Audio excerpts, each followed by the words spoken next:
ఆంధ్రాలో 10th results వేరే లెక్క దుమ్ము దులుపు పెట్టారు అంతే. ప్రైవేట్ స్కూల్స్ కి ధీటుగా 596, 595, 594 అప్పట్లో యాడ్స్ వచ్చేవి.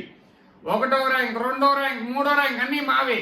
అలాగే గవర్నమెంట్ స్కూల్స్ కూడా దుమ్ము రేపు వదిలిపెట్టే ప్రైవేట్ స్కూల్స్ కి ధీటుగా మార్కులు వచ్చాయి. వసతులుండి, సౌకర్యాలుండి, ఒక విజనరీ గవర్నమెంట్ మాతో ఉంటే ఏదైనా సాధించగలమని గవర్నమెంట్ స్కూల్స్ ప్రూవ్ చేశాయి. అప్పట్లో మనకి ఓన్లీ గవర్నమెంట్ స్కూల్స్, అంటే నేను చదివే టైంలో ఓన్లీ గవర్నమెంట్ స్కూల్స్, ఎక్కడో రేరుగా ఒక ప్రైవేట్ స్కూల్ ఉండేది. అప్పట్లో కూడా 540, 550, 560, 600కి 590 వచ్చిన సందర్భం కూడా ఉంది. అంటే అప్పట్లో గవర్నమెంట్ స్కూల్స్ ఒకటే ఉండేవి కాబట్టి అప్పుడు టీచర్స్ కూడా కొంచెం చాలా ఇంట్రెస్ట్ ఉండేవాడు. ఇప్పుడంటే చాలా ఆప్షన్స్ వచ్చేసాయి కాబట్టి అటు ఇటు స్ప్లిట్ అవుతున్నారు. స్టిల్ గవర్నమెంట్ స్కూల్స్ లో వెల్ ఎడ్యుకేటెడ్ బీఈడీ చేసిన, మాస్టర్స్ చేసిన టీచర్స్ ఉంటారు. అలాంటి వాళ్ళకి మాత్రమే గవర్నమెంట్ జాబ్స్ వస్తాయి.